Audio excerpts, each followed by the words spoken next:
It's finally time to share about Stand Tall, Molly Lou Melon. As you know, RiZN Readers is about raising generations to rise. And we do that in part through RiZN Readers Tutoring, where the tagline is Rise in Literacy and Life. I use research-based approach to help my students to rise in their reading abilities, but I also expose them to books with a beautiful message, and we have intentional conversations about these books that I share with their parents. This book is one of them. And so I'd like to share with you how this book has impacted me and how I believe it can impact other parents. You know, it speaks of the importance of our voice as parents, grandparents, aunts, uncles, really anyone who's within the village of our children.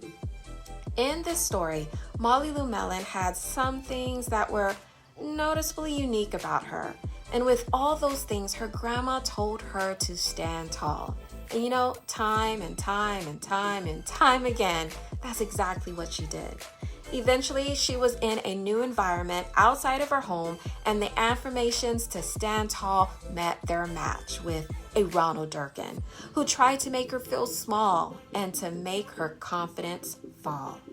And yet she recalled what her grandmother spoke, and she stood tall. Friends, what we speak to our children related to their identity will be contested, but speak we should still continue to do.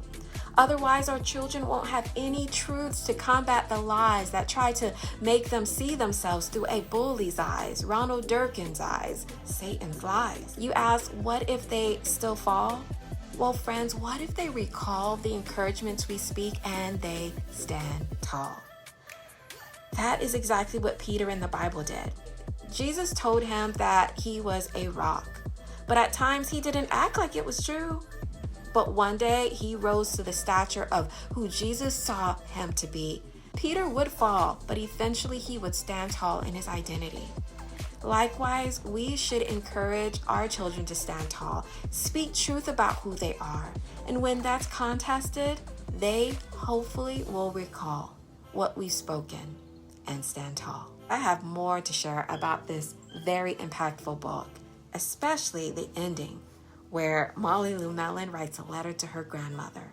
Oh my goodness, you don't want to miss it. And remember, stand tall yourself and help someone else to stand tall too.